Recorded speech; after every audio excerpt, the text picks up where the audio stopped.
유럽의 역사를 보면 14세기에서 16세기를 르네상스 시대라 그래요. 르네상스, 문예부흥 운동 시기예요. 무슨 뜻입니까? 고대 그리스 문화, 로마 문화를 재인식하고 다시 부흥시키자는 거예요. 왜? 중세에 반대해서. 중세는 기독교 문화, 종교적 문화니까 이제 인간적 문화를 좀 만들자. 그러니까 기독교 입장에서 보면 기독교를 자꾸 떠나려고 배반하는 거예요. 그런 게 300년 동안이나 지속이 됐단 말이에요. 그리고 거기서 이어서 17세기, 18세기를 계몽주의라 그래요. 계몽주의, 교회의 미신적인 신앙에서 기독교의 독단에서 자유롭자, 좀 해방이 되자. 르네상스보다도 계몽주의는 더 기독교로에서 멀어졌어요. 기독교 전통으로부터 더 멀어졌어요. 그래서 기독교 얘기만 꺼내면 지성인들은 알레르기적인 반응을 보이는 거예요. 귀를 막아버리는 거예요. 전통을 무시하고 권위를 무시하고 개인의 자유를 강조하고 초월적인 하나님보다는 인간의 내면적인 이성을 더 중요하고, 이성의 법칙을 따라가면 객관적이고 보편적인 역사 법칙이 있을 것이다. 이렇게 이성을 더 신뢰했어요. 바로 이런 계몽주의의 영향을 받아서 영국의 권리장전, 프랑스 인권선언, 미국의 독립선언, 이런 것들이 작성이 되었습니다. 일반 역사 속에서는 이것을 굉장히 좋게 여기잖아요. 인권선언, 프랑스, 미국의 독립선언서, 대단하잖아요. 예? 이때 세상의 사람들은 이성의 시대가 열렸다, 이렇게 믿었어요. 반대로 교회는 위기에 처하고 신앙은 위기에 처하고 성경은 자꾸 코너로 밀리는 거예요. 이거 역사 얘기가 아닙니다, 여러분.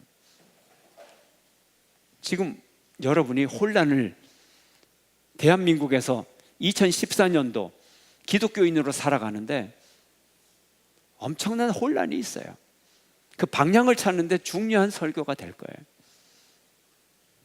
이때 교회는 어떻게 반응을 해야 되나요? 두 가지 반응이 있습니다. 먼저 자유주의입니다. 자유주의. 사람들이 고민을 합니다. 시대가 이렇게 변했는데 이 현대에서 어떻게 하면 복음을 전할까? 어떻게 하면 이 사람들에게 신앙의 내용에 귀를 기울이게 만들까? 옛날 얘기만 하면 다 귀를 막아버리니까. 교회가 어떻고 전통이 어떻고 귀를 막아. 그러니까 어떻게 이 사람들에게 접근을 할까? 이 메시지를 어떻게 이 사람들이 이해할 수 있도록 할까? 방법은 사람들의 눈높이에 맞추는 거예요. 그 사람들이 알고 있는 지식에 눈높이를 맞춰줘야 되는 거예요. 용어도 같이 써야 되고 그들의 사고방식을 이해하고 그들의 사고방식으로 설명을 해줘야 되는 거예요. 한국 사람에게는 한국말로 해줘야 되는 거예요. 현대인에게는 현대 언어로 해줘야 되는 거예요. 고려시대 언어로 해주면 이해하지를 못합니다. 이런 방법이 자유주의의 방법이에요. 자유주의, 전통으로부터 자유롭다는 의미예요. 새로운 해석을 갖고 있다는 의미예요. 흔히 생각하듯이 마음대로 한다, 방종주의다, 그런 의미가 아니죠. 그건 아주 유치한 생각이죠.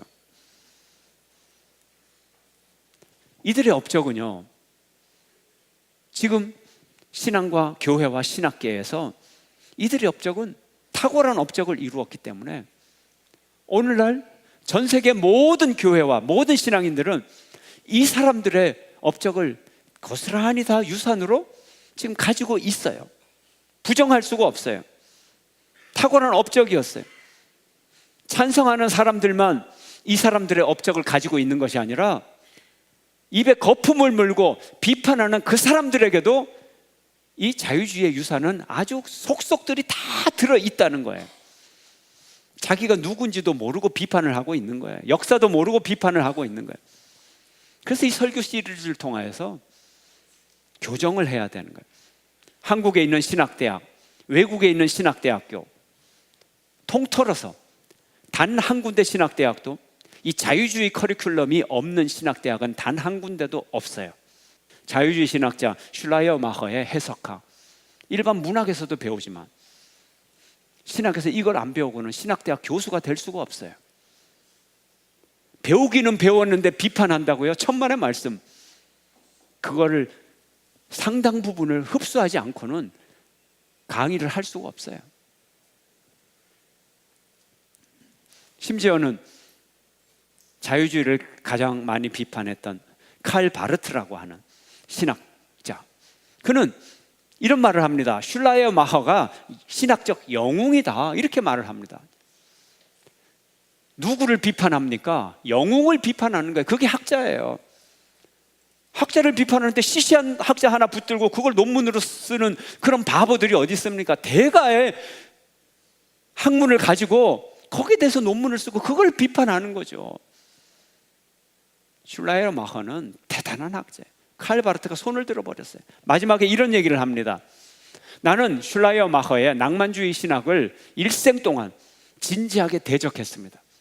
그러나 결론적으로 그의 신학을 오늘날의 젊은이들에게 밝히 드러내고 싶습니다. 죽기 불과 얼마 전에 말년에 한 고백이에요. 편지에서. 자유주의는 역사 속에서 사라졌어요. 칼 바르트 같은 신학자들에게 역사의 흐름을 넘겨주었어요. 역사는 변하는 거예요. 그러나 역사의 영향력은 계속해서 남아있는 거예요. 이걸 볼 수 있어야죠. 이걸 깨달아야죠. 역사의 흔적을 지울 수 있는 사람은 단 한 명도 없어요. 역사의 강물에 흘러내려오는 그 잉크방울을 마시지 않을 사람은 단 한 명도 없는 거예요. 모든 사람이 마시지, 누구는 마시고 누구는 안 마시고, 그건 불가능한 거예요. 유치한 생각입니다. 시대 흐름에 적응하는 두 번째 방법은, 대응하는 두 번째 방법은 근본주의라고 할 수 있어요. 근본주의는 조금 다른 각도에 있어요. 하나님의 말씀의 진리는 변함이 없어요. 시대가 하나님을 떠나 자꾸 멀리 가요. 멀리 가니까 이제 단호하게 자기 입장에 서서 세상을 향하여 회개하라고 외치는 거예요. 하나님께 돌아오라고 외치는 거예요. 근본주의는 미국에서 생겼어요. 미국은 다인종, 다문화, 다종교 사회입니다. 유럽보다는 훨씬 더 자유롭고 훨씬 더 다양합니다. 바로 이런 분위기 속에서 도리어 근본주의가 나타납니다. 왜요? 평상시에 불안하니까, 다양하니까 불안한 거예요. 지켜야 되는 거예요. 근본을 지키자는 거예요. 유럽은 안정돼 있으니까 자유롭게 할 수 있고 입장이 반대가 되는 거예요. 그래서 이 근본주의자들은 자기들이 복음주의다, 자기들이 정통이다, 이렇게 말을 합니다. 그러나 근본주의는 정통도 아니고 복음주의도 아닙니다. 왜요? 정통의 역사가 150년밖에 안 된 정통이 있어요? 짧은 역사를 갖고 있어요. 근본주의는 복음주의 아니에요. 정통 아니에요. 그저 미국에서 생긴 150년 된 하나의 흐름이에요. 소수의 흐름이에요.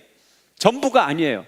신학의 많은 신학 중에 자유주의가 있듯이 많은 미국의 신학 중에 근본주의 하나가 있는 거예요. 1895년도에 나이아가라 폭포에 모여서 신앙, 신조, 근본신앙 5가지를 결정합니다.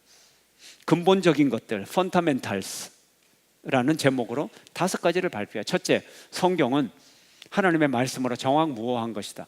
둘째, 예수님의 동정녀 탄생은 역사적 사실이다. 예수님의 십자가의 죽음이 대속의 죽음이다. 넷째, 예수님의 육체적 부활을 사실로 믿는다. 다섯째, 예수님의 재림을 믿는다. 근본적인 거죠. 잘못된 거 있어요? 아니요. 지극히 정상적인 거예요. 이걸 믿어야 돼요. 이걸 강조합니다. 그러면서 1910년에서 1915년 사이에 자신들의 주장을 담은 소책자 10권을 근본이라고 하는 제목을 붙여서 무료로 수백만 권을 미국에 퍼뜨립니다. 그러면서 자기들의 지평을 확대하게 됩니다. 성경의 말씀대로 단단한 것을 먹을 수 있는 자와 먹을 수 없는 자의 차이가 이렇게 컸던 것이죠. 그래서 신학교가 분리하게 됩니다. 학문성이 높은 신학교는 자유주의를 받아들이고 그렇지 않은 사람들은 근본주의에 빠지게 되는 거죠. 그런 흐름이 이제 한국에 다 있게 되는 거예요. 그래서 여러분들이 혼란스러운 거예요 지금. 그런데 지금 자유주의 없다 그랬잖아요. 지금도 자유주의 비판에 열을 올리면 허수아비 만들어 놓고 때리는 거예요. 허수아비 때리기예요. 없는 자유주의의 영향만 남아 있어요. 모든 교회 안에 비판하는 그 사람 안에도 허수아비 비판을 하고 있는, 허수아비를 때리고 있는 거예요. 자유주의가 한국의 근본주의 신학교 안에서 더 큰 꽃을 피우고 있어요. 어떤 근본주의 신학교에는요, 상담학만 1000명이 넘는 전공으로 가르치고 있어요. 자유주의의 꽃을 거기서 피우고 있어요. 뭘 모르고 하는 거죠. 근본주의는 문자적으로 성경을 해석을 합니다. 많은 유치한 해석이 거기서 나오게 되죠. 그리고 기독교 근본주의는 배타적이고 전투적인 그런 속성을 가지고 있어요. 뭐 조금 자신들의 이 기준에 안 맞으면 무조건 2단, 3단, 4단, 무조건 비판하는 거예요. 공격적이에요. 호전적이에요. 관용이 없어요. 자기들의 마음에 안 들면 무조건 다 종교다원주의다. 그러나 구원론에 있어서 타협이 절대 있을 수 없죠. 그건 우리의 생명인데. 진리론에 있어서 타협할 수 없죠. 신앙 고백적인 차원에서, 교리적 차원에서, 이 차원에서는 종교다원주의 절대 있을 수 없어요. 스님하고 밥만 먹어도 종교다원주의입니까? 타락한 겁니까?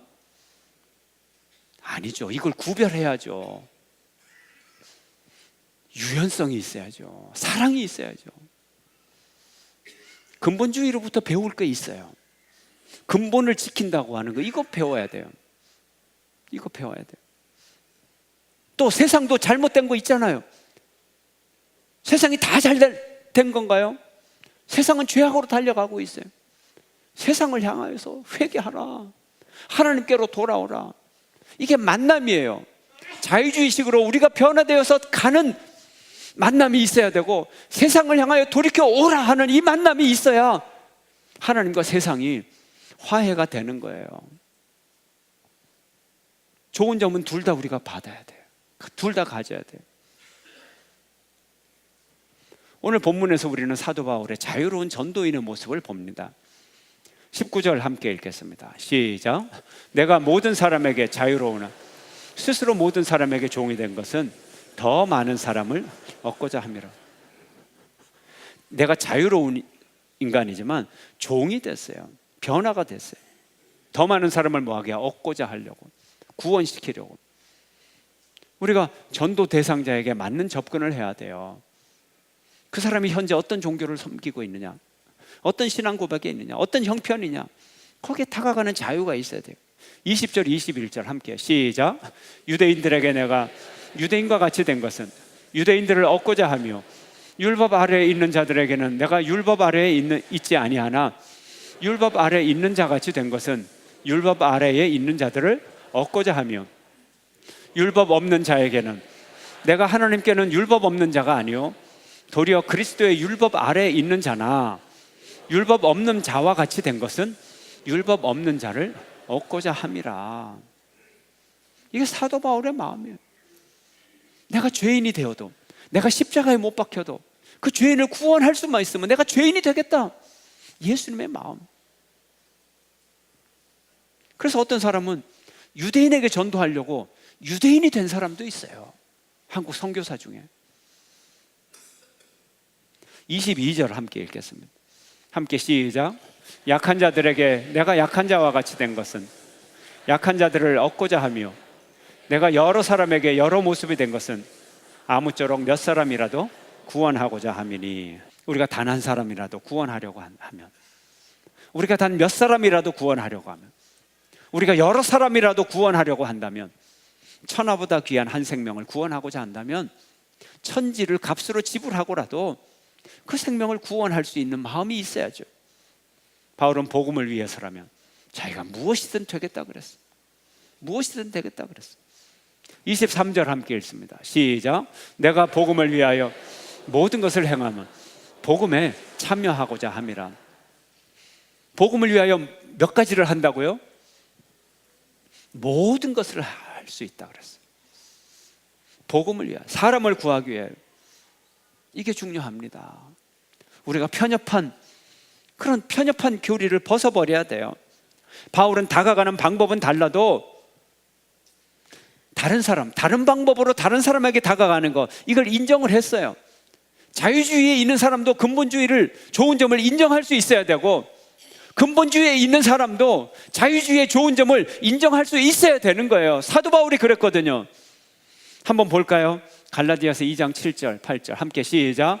도리어 그들은 내가 무할례자에게 복음 전함을 맡은 것이 베드로가 할례자에게 맡음과 같은 것을 보았고, 베드로에게 역사하사 그를 할례자의 사도로 삼으시니가 또한 내게 역사하사 나를 이방인의 사도로 삼으셨느니라.